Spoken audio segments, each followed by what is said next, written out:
Traders diary में स्वागत है आपका। नमस्कार, मैं हूं आपके साथ आशीष चतुर्वेदी और मैं हूं अरमान नाहर। चलिए शुरुआत करते हैं विदेशी बाजारों के संकेतों के साथ। तो सबसे पहले डाउ फ्यूचर्स और नास्डैक फ्यूचर्स यहां पर नजर डालते हैं कि किस प्रकार का रुझान आपको फिलहाल देखने को मिल रहा है। एसजीएक्स निफ्टी तो 11 अंकों की मामूली बढ़त के साथ जो है कर रहा है कारोबार, लेकिन डाउ फ्यूचर्स यहाँ पर अगर आप देखें तो 46 अंकों की तेजी आपको नजर आएगी। वहीं नास्डैक फ्यूचर्स की बात करें तो यहाँ पर भी हल्की फुल्की बहुत ही मामूली करीब 38 अंकों की बढ़त के साथ जो है वो कारोबार देखने को मिला है। लेकिन यूएस के मार्केट्स में एक्शन भरपूर देखने को मिल रहा है और काफ़ी हद तक भारतीय बाजार जो है संकेत अब यूएस के मार्केट से ही लेते हुए नजर आ रहे हैं। कल के सत्र में क्लोजिंग तो आपको स्पॉट इंडाइसेस में यानी डाउ फ्यूचर्स और नास्डैक S&P 500 में हरे निशान में देखने को मिली है, लेकिन खास बात यह है कि ऊपरी स्तर से दबाव भी देखने को मिला है। लेकिन लगातार गिरावट के ट्रेंड के बाद आज आपको ग्लोबल देखें तो संकेत काफ़ी हद तक मिक्स्ड और लगभग आप समझ लीजिए एक पॉजिटिव बायस के साथ ठीक ठाक ही नजर आएंगे, क्योंकि बढ़त के साथ यूएस के मार्केट्स बंद हुए हैं। कल की जिस प्रकार का ट्रेडिंग सेशन था वो आपकी स्क्रीन पर हो रहा है फ्लैश। दिन के दौरान उच्चतम स्तर के बाद गिरावट यहाँ पर आपको देखने को मिली है, उसके बाद भी अगर आप देखें तो हरे निशान में क्लोजिंग है, तो संकेत काफ़ी ठीक ठाक है। लेकिन अरमान, खास बात यह है कि भारतीय बाजारों में देखें तो खबरों का बहुत हो गया अभाव। अभी देखिए हमने हेडलाइंस भी पढ़ी और केवल 4-5 हेडलाइंस है, बहुत कम कुछ ऐसी स्टॉक स्पेसिफिक खबरें हैं, सेक्टर स्पेसिफिक खबरें हैं जिनका इन्फ्लुएंस जो है आपको बाजार पर देखने को मिल रहा है। तो संकेत अभी काफ़ी हद तक म्यूटेड है, कुछ ज़्यादा खबरें आ नहीं रही है, बाजार अपनी चाल चल रहा है, सुस्त दायरे में कारोबार है। लेकिन कल के सत्र की गिरावट काफ़ी ज़्यादा अहम है, क्योंकि कल मैं देख रहा था कि बहुत सारे वायदा बाजार के स्टॉक्स हैं जहां पर आपको फ्रेश ब्रेकडाउन्स और स्ट्रक्चरल ब्रेकडाउन्स देखने को मिले हैं। इनफैक्ट वायदा बाजार के स्टॉक्स तो गिर ही रहे हैं, लेकिन कैश के स्टॉक्स की जिस तरीके से पिटाई हो रही है, पता नहीं ऐसा क्या खराब है जो संकेतों के चलते आप देखिए कल काफ़ी सारे स्टॉक ऐसे थे जहां पर आपको गिरावट देखने को मिली। तो उम्मीद है वैसे तो लग रहा है कि आपकी भी लिस्ट में कुछ स्टॉक्स होंगे बिकवाली वाले। बिल्कुल एक स्टॉक है। बिल्कुल मेरी भी लिस्ट में एक ही स्टॉक ऐसा है जहां पर बिकवाली करनी है टेक्निकल तौर पर। लेकिन शुरुआत करते हैं कैश की कैटेगरी के साथ। आप बताइए कौन सा स्टॉक खरीदें। देखिए क्या कैटेगरी में जब मैं चालू करूँ उसके पहले आपको भी कई सारे मैसेजेस ऐसे आते होंगे जिसपे अगर इन मैसेजेस में अगर लिंक होता होगा तो आपको भी डर लगता होगा कहीं लिंक कर दे तो कुछ ऐसा ना है कुछ आपके साथ कोई फ्रॉड हो जाए। तो वही उससे रिलेटेड ये कंपनी है, वो है टानला प्लेटफॉर्म। ये हालांकि न्यूज़ पहले आ चुकी है कि ये एक प्लेटफॉर्म लॉन्च करने वाले हैं। अब वो जो प्लेटफॉर्म है वो लॉन्च कर चुके हैं। अब उसके बाद जो उसमें प्रेस रिलीज आया तो उसमें कुछ चीज़ें इंटरेस्टिंग है। अगर कुछ इंटरेस्टिंग डेटा जैसे है कि अगर आप सिर्फ इंडिया की बात करें तो 5 बिलियन SMS के जो हैं वो जो फिशिंग करने के तौर से वो मैसेजेस आते हैं और लगभग 15,000 करोड़ का सिर्फ SMS फ्रॉड के जरिए फ्रॉड किया जाता है। और अगर कंपनी ने अगर आप प्रोडक्ट को डिफाइन किस तरीके से करा है, कंपनी प्रोडक्ट को डिफाइन कर रही है कि once in a generation kind of product है ये। और उसी के साथ साथ अगर आप देखेंगे ये जो इनका जो सॉफ्टवेयर है जो आपको सब ये फिशिंग जो है वो रोक देगा। ये कितने सेकंड में होता होगा? 20 मिली सेकेंड में। ये पूरी प्रोसेस 20 मिली सेकेंड में पूरी कंप्लीट कर देता है। फाइंडर को कर देता है कि किसने मैसेज भेजा उसे ब्लॉक कर देता है। ये सारी प्रोसेस जो हो जाती है उस हिसाब से मुझे इसमें यहाँ पर काफ़ी विश्वास आ रहा है कि ये जो अगर प्लेटफॉर्म है, ये जो इन्होंने अगर आप जिस तरीके से सॉफ्टवेयर बनाया है और ये जो प्रोजेक्ट लॉन्च किया है ये काफ़ी बढ़िया जो है इनको आगे आउटपुट दे सकता है। तो यहाँ पे आपको टानला प्लेटफॉर्म खरीदना होगा। टारगेट रखेंगे 695 का और स्टॉप लॉस रखेंगे 670 का। तो नए प्लेटफॉर्म के चलते रिडार पर है टानला प्लेटफॉर्म, जहां पर आपको करनी है खरीदारी। तेजी यहां पर दिन के दौरान आपको देखने को मिल सकती है। कैश की कैटेगरी में खरीदा है मैंने स्टॉक शोभा, जहां पर आपको करनी है खरीदारी। कल के सत्र में आप देखें मैक्रोटेक डेवलपर, जहां पर दिन के दौरान 12% का बड़ा मूव आपको देखने को मिला था। शोभा का टेक्निकल स्ट्रक्चर भी सपोर्टिव है, कॉन्फिडेंस आ रहा है चार्ट को देखकर कि यहाँ पर खरीदारी की जा सकती है। अच्छा, जितना चार्ट को देखकर कॉन्फिडेंस हमें आ रहा है उससे ज़्यादा आ रहा है प्रमोटर को, क्योंकि उन्होंने करीब अब थोड़ी बहुत ही 20,000 शेयरों की जो है खरीदारी की और हिस्सेदारी अपनी बढ़ाई है। जब प्रमोटर का कॉन्फिडेंस बढ़ रहा है तो हमारा कन्विक्शन और इस स्टॉक के ऊपर बढ़ रहा है। खरीदारी करेंगे करीब 615 रुपये के लक्ष्य के लिए और 585 रुपये का आप लगा लीजिए स्टॉप लॉस। अब बढ़ते हैं हमारी अगली कैटेगरी यानी फ्यूचर्स की। तो फ्यूचर्स में वो स्टॉक चुना है जो है मेरे टेक्निकल पैरामीटर्स के बिल्कुल विपरीत, लेकिन सेंटीमेंट्स और सुप्रीम।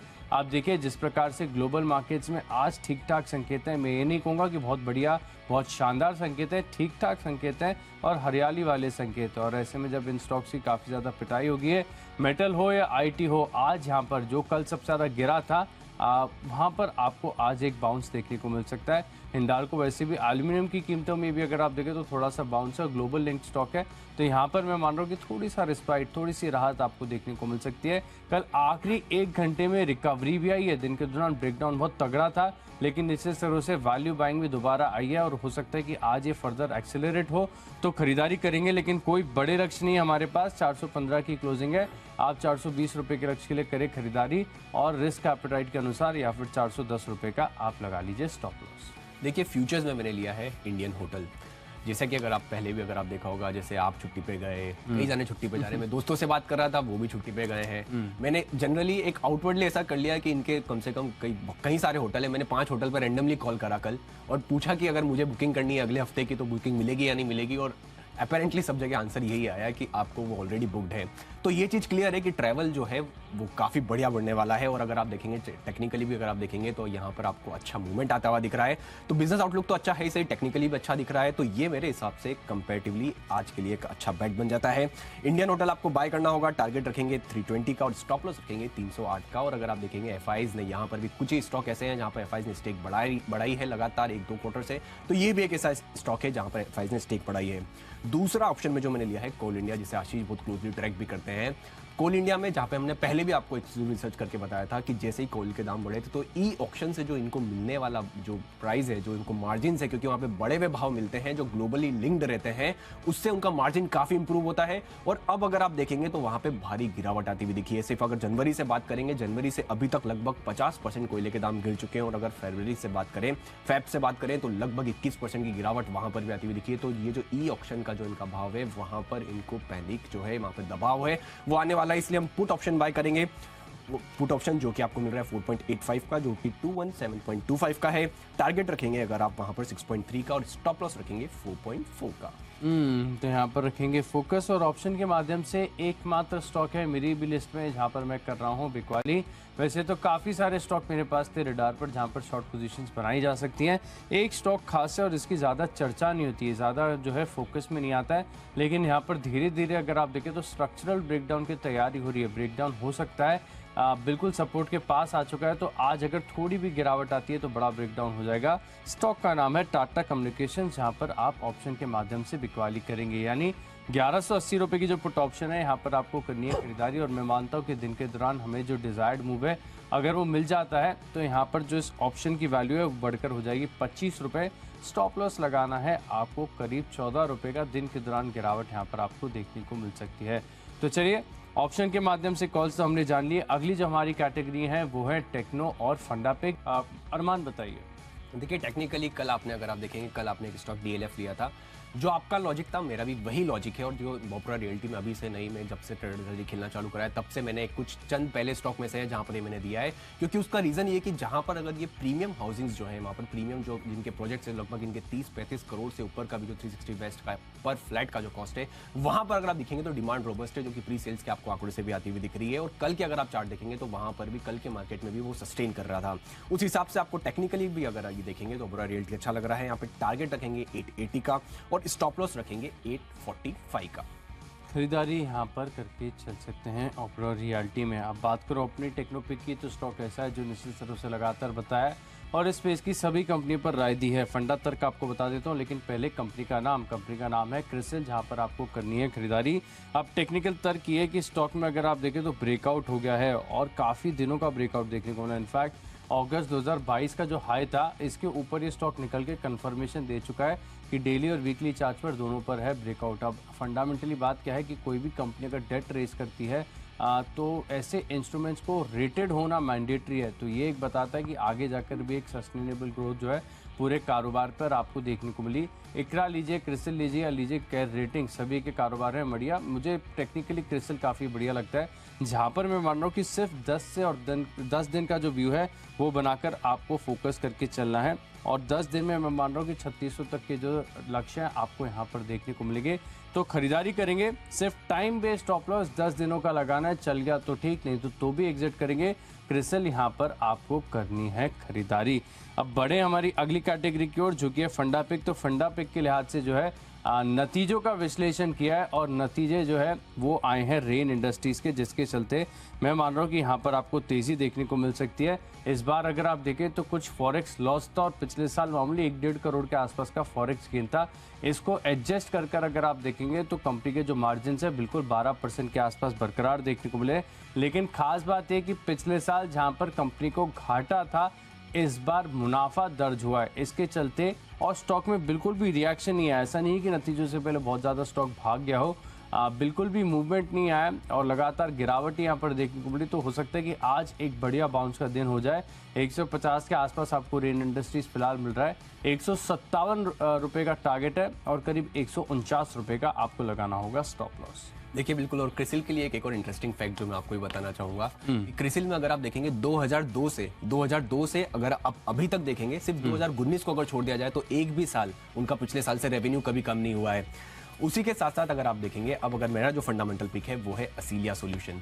अब उसका रीजन ये है कि एक तो अगर आप देखेंगे जो मैंने पहले ही दिया था वो टारगेट ऑलरेडी अचीव हो गया था, फिर वहां से वापस गिरावट आई और अब जिस स्तर पर है वहां से वापस इंटरेस्टिंग है, क्योंकि ये जो स्पेस है, ये जो एयर ट्रेवल का स्पेस है और ये इनका बैकएंड जो है सॉफ्टवेयर संभालते हैं, बैकएंड आप बिलिंग देख लीजिए, बुकिंग देख लीजिए, उस पर मुझे काफी भरोसा है और इनका 90% तो रिकरिंग रेवेन्यू है और कंपनी जो है असेट लाइट बिजनेस मॉडल है, आपको डेट फ्री कंपनी मिलेगी। उसी के साथ साथ अगर आप देखेंगे कि कंपनी का आरओसी लगभग 38% का है, डिविडेंड यील्ड बढ़िया है और रेवेन्यू की जो है फोर्सी किया जा सकता है आराम से। उस हिसाब से मुझे ये काफी बढ़िया बैट दिख रहा है। ड्यूरेशन यहाँ पे रखेंगे हम 15 मंथ्स का और टारगेट रखेंगे 1550 का। इन्वेस्टमेंट के हिसाब से एक स्टॉक है वो है राइट्स लिमिटेड। ये स्पेस है, ये स्पेस ही मुझे काफी इंटरेस्टिंग लगती है। उस स्पेस में राइट्स लिमिटेड की बात करेंगे, एक तो मुझे मैनेजमेंट तो पसंद है ही सही, उसी के साथ साथ उनका चीफ ऑपरेटिंग ऑफिसर सीईओ की बात करें तो वो तो पसंद है ही सही। उसी के साथ साथ इनकी जो ऑर्डर बुक है, ऑर्डर बुक कंपैरेटिवली काफी अच्छी है। गिरा इसलिए था क्योंकि अगर आप जो कंसल्टेंसी कारोबार है उसका जो ऑर्डर बुक कम हो गया था और वो उनका ज्यादा मार्जिन बिजनेस का था और वो उसी के कारण आप देखेंगे यहाँ पर बीटन डाउन होता हुआ दिखा। पर अब इस स्तर से जहां पर इनका जो वैल्यूएशन है और डेट फ्री तो है ही सही, उसी के साथ साथ अगर आप देखेंगे डिविडेंड यील्ड भी काफी बढ़िया है, 5% के आसपास का डिविडेंड यील्ड है और कुछ ऐसे स्टॉक्स में है जिसमें एफआईज ने स्टेक बढ़ाया है। तो उस हिसाब से इन्वेस्टमेंट के हिसाब से आपको राइट्स लिमिटेड खरीदना होगा। ड्यूरेशन रखेंगे 15 महीने का और टारगेट रखेंगे 410 का। यहाँ पर आप फोकस करके चल सकते हैं। निवेश के लिहाज से खरीदना है राइट्स। रेलवे कंपनीज में अभी भी बस है जिसके चलते आप रखेंगे फोकस। अच्छा, निवेश के लिहाज से मुझे भी पसंद आती हैं बहुत सारी सरकारी कंपनियां, क्योंकि इनमें मिलता है बढ़िया सा डिविडेंड और ऐसी ही कंपनी मेरे रडार पर आई है। कल आपको ओएनजीसी स्टॉक बताया था और गिरते बाजार में भी आप देखिए स्टॉक के अंदर बिल्कुल स्ट्रेंथ आपको देखने को मिली है। आज चुना है ऑयल इंडिया और यहाँ पर करेंगे हम निवेश, लेकिन कोई बड़े उम्मीद की टारगेट्स की उम्मीद मत करिएगा। 245 के आसपास मिल रहा है, आप 275 रुपये का प्राइमरी टारगेट लेकर खरीदारी करके चल सकते हैं। इसके ऊपर पार निकल गया तो रिव्यू करेंगे, लेकिन फिलहाल के लिए समय भी ज़्यादा दीजिए, करीब 12 महीने का। अच्छा, इसको चुनने का कारण ये कि कंफर्ट आता है ऐसे स्टॉक्स में जहां पर वॉलेटिलिटी बाजार में काफ़ी ज़्यादा हो रही हो, जिनके पास कैश बढ़िया है, डिविडेंड का ट्रैक रिकॉर्ड बहुत अच्छा है। यहाँ पर एक कंफर्ट है कि स्टॉक में अगर मान लीजिए कैपिटल अप्रिसिएशन आपको ना भी मिले 1 साल के लिए, तो आपको डिविडेंड जो है सपोर्ट करेगा। कंपनी के पास कैश बहुत बढ़िया है। इनफैक्ट इसका भाव आप देखिए करीब 240 के आसपास है। 40 रुपये प्रति शेयर तो कैश है इनके पास और साथ में 6% की बहुत ही शानदार डिविडेंड यील्ड भी है। तो यहाँ पर निवेश करके चल सकते हैं ऑयल इंडिया में 275 रुपये के लक्ष्य के लिए। अब बात करें खबरों की, तो खबरें तो है नहीं, आए हैं नतीजे कुछ कंपनी के, तो वो मैंने चुन लिए। फॉस्सिको इंडिया, यहाँ पर आपको रखना है फोकस, क्योंकि पिछले साल था 8 करोड़ का मुनाफा, इस बार 12 करोड़ का मुनाफा है। मार्जिन में भी बढ़त देखने को मिली है। तिमाही दर तिमाही भी नतीजे स्टेबल हैं। 2070 रुपये का टारगेट और 1980 रुपये का आप लगाइए स्टॉप लॉस। देखिए खबरों के हिसाब से अगर मैंने चुना है एनएचपीसी। अब ये जो खबर है ये ऑलरेडी 2019 की बात करें वहाँ पर इंटीमेट ऑलरेडी किया गया। उसके बाद अगर आप देखेंगे ये जो प्रोजेक्ट है उसका जो है एक और लेवल पर जो है अप्रूवल आता हुआ दिखा है और ये जो है इसमें प्रोजेक्ट में लगभग जो निवेश होने वाला है वो लगभग 32,000 करोड़ का जो है निवेश होने वाला है। ओवरऑल इस स्पेस के लिए मुझे लगता है कि कंपेरेटिवली अच्छा मूवमेंट दिखाना चाहिए। तो एनएचपीसी आपको बाय करना होगा। टारगेट रखेंगे 66 का और स्टॉप लॉस रखेंगे 63.8 का। तो चलिए खबरों के लिहाज से स्टॉक तो जान लिए, बचिए आखिरी कैटेगरी जो कि है माय चॉइस। जो खबरों के हिसाब से मैंने आपको एक स्टॉक बताया था वो है एनएचपीसी। उसमें मैं जो है वो टारगेट और स्टॉप लॉस वो है जो मैं करेक्ट कर रहा हूँ। टारगेट अगर आप, क्योंकि वो 66 और 63.8 था, उसमें टारगेट अगर आप देखेंगे 40 का है और स्टॉप लॉस जो आएगा, स्टॉप लॉस आएगा 36.5 का। तो इसे करेक्ट कर लीजिएगा, ये एक मेरी तरफ से करेक्शन है। बिल्कुल एनएचपीसी यहाँ पर रखिएगा नजर। 40.5 रुपये तक के जो स्तर है आपको देखने को मिल सकते हैं। टारगेट स्टॉप लॉस दोबारा कर लीजिए नोट। लेकिन बढ़ते हैं हमारी आखिरी कैटेगरी की ओर, जो कि है माई चॉइस। और यहाँ पर देखिए नतीजे वाला एक और स्टॉक है वेसुवियस इंडिया। यहाँ पर आपको करनी है खरीदारी। नतीजे काफ़ी बढ़िया देखने को मिले। पिछले साल 13 करोड़ का मुनाफा था, इस बार 28 करोड़ का मुनाफा है और मार्जिन में भी बढ़त देखने को मिली है। 1870 रुपये का टारगेट, 1780 रुपये का आप लगाइए स्टॉप लॉस। अगला जो स्टॉक है मिडिल ईस्ट में वो है सोनाटा सॉफ्टवेयर, जहां पर आपको करनी है खरीदारी। और आईटी पैक में सबसे ज़्यादा मजबूत अगर कोई चार्ट है, कितने भी स्टॉक्स आप देख लीजिए, मिड कैप देखें, स्मॉल कैप देखें, लार्ज कैप देखें, एक्सेप्शनल चार्ट है, बहुत बढ़िया स्ट्रेंथ है। यहाँ पर आपको तेजी देखने को मिल सकती है। 760 रुपये का टारगेट है, लेकिन मैं मान रहा हूँ कि बहुत जल्दी स्टॉक जो है ऑल टाइम हाई को पार करेगा, लेकिन प्रोवाइडेड आप 700 रुपये का स्टॉप लॉस भी लगा लीजिए। और आखिरी स्टॉक है मेरी लिस्ट में, जहाँ पर भी कॉन्फिडेंस आ रहा है चार्ट को देखकर। पिछले 3 दिनों की गिरावट का ट्रेंड होगा नेगेट। HAL यहाँ पर करेंगे खरीदारी। 2600 रुपये के लक्ष्य लो, 2540 रुपये का आप लगाइए स्टॉप लॉस। देखिए माई चॉइस में मैंने शुरुआत के 2 स्टॉक जो लिए हैं वो एक ही खबर पे लिए हैं, क्योंकि वो जो 3 जनरल इंश्योरेंस कंपनियां सरकार की तरफ से अपडेट आता हुआ दिखा है, उसमें 3000 करोड़ का जो है कैपिटल इन्फ्यूजन हो सकता है। तो उस खबर पर अगर आप देखेंगे न्यू इंडिया एश्योरेंस, जिसमें आप टारगेट रखेंगे 101.5 का और स्टॉप लॉस रखेंगे 97 का। और दूसरा है जनरल इंश्योरेंस कॉर्पोरेशन, वहां पर भी इस खबर का जो है असर आता हुआ दिखेगा। टारगेट रखेंगे 145 का और स्टॉप लॉस रखेंगे 139 का। और तीसरा और आखिरी जो माई चॉइस में लिया है वो मैंने लिया है GNFC, क्योंकि खबर पहले ही आई थी कि बासफ का जो है बड़ा प्लांट है वो शटडाउन होता हुआ दिखा है। और TDI का अगर आप उपयोग देखेंगे वो पॉलीइथेनिल के यूज में आता है, और वो फर्नीचर देख लीजिए या फिर आपको कारपेट बनाने में काम आता है। तो ओवरऑल मेरा अंडरस्टैंडिंग ये है कि 1 महीने में यहाँ पर आपको जो है अच्छा खासा मूवमेंट TDI के भाव में आता हुआ दिख सकता है। उस हिसाब से GNFC को फायदा हो सकता है, इसलिए 1 महीने के लिए यहाँ पर आपको इन्वेस्ट करना होगा। टारगेट रखेंगे 580 का। तो चलिए, जो 20 स्टॉक्स हैं इनकी फोकस लिस्ट हो गई है तैयार। लेकिन अगर आपने कोई भी स्टॉक या कोई भी लेवल मिस कर दिया है तो पहले आप जल्दी से देखिए रिकैप। कैश का स्टॉक है लिस्ट में सोबा 615 रुपए का लक्ष्य है। हिंडाल्को फ्यूचर्स में करेंगे खरीदारी। और टाटा कम्युनिकेशन चार्ट है बहुत कमजोर, ब्रेकडाउन होने की संभावना है। 1180 रुपए का पुट ऑप्शन खरीदेंगे। और टेक्निकली अगस्त 2022 के हाई के पार निकला है। क्रिसिल 3600 रुपए का टारगेट है, 10 दिनों का समय देना होगा। फंडामेंटली रेन इंडस्ट्रीज यहाँ पर नतीजे काफी स्ट्रॉन्ग आए, 157 रुपए का टारगेट है। और निवेश के लिहाज से खरीदेंगे 40 रुपए कैश प्रति शेयर और 6% की शानदार डिविडेंड यील्ड। ऑयल इंडिया 275 रुपए का लक्ष्य है। नतीजों का असर देखने को मिलेगा फॉसिको इंडिया में, वेसुवियस इंडिया यहाँ पर भी इम्पैक्ट है। सोनाटा सॉफ्टवेयर IT शेयरों में सबसे ज्यादा मजबूत। और HAL यहाँ पर भी 2600 रुपए तक के लक्ष्य आपको देखने को मिलेंगे। इन 10 स्टॉक्स में मेरा कन्विक्शन सबसे ज्यादा है सोनाटा सॉफ्टवेयर, जहां पर देखें तो पूरे IT पैक में सबसे मजबूत चार्ट है। खरीदारी करेंगे 760 के लक्ष्य के लिए। देखिए कर लेते हैं रिकैप। कैश में सबसे पहले जो मैंने लिया है टांडला प्लेटफॉर्म, जिसमें वो नया प्रोडक्ट जो लॉन्च हुआ है। फ्यूचर्स में आपको इंडियन होटल बाय करना होगा। ऑप्शंस के हिसाब से कोल इंडिया का पुट ऑप्शन बाय करेंगे, जो कोयले के दाम में गिरावट आई है। टेक्निकली ओबरॉय रियल्टी और स्पेस के हिसाब से भी अच्छा दिख रहा है। फंडामेंटली असीलिया सोल्यूशन जहाँ पे देखेंगे, जहाँ पे जो कारोबार है और जो रिकरिंग रेवेन्यू है, इससे काफी कंफर्ट आ रहा है। इन्वेस्टमेंट के हिसाब से राइट्स लिमिटेड जहाँ पे जिस स्पेस में है वो काफी बढ़िया है। खबरों के हिसाब से NHPC हम बाय करेंगे। माई चॉइस में अगर आप देखेंगे तो न्यू इंडिया एश्योरेंस और GIC जो कि कैपिटल इन्फ्यूजन है। और अंत में अगर आप बात करेंगे GNFC की, जो TDI के भाव में तेजी का अनुमान है। और इन सब में अगर मेरी बेस्ट पिक देखी जाए तो वो होगी टांडला प्लेटफॉर्म, क्योंकि ये जो once in a generation kind of product जो लॉन्च किया है, उससे आने वाले समय में काफी मूवमेंट आ सकता है। तो चलिए रिकैप भी हमने देख लिया। और SGX निफ्टी है बेहद सुस्त, केवल 5-5.5 अंकों की बढ़त आपको यहाँ पर देखने को मिली है।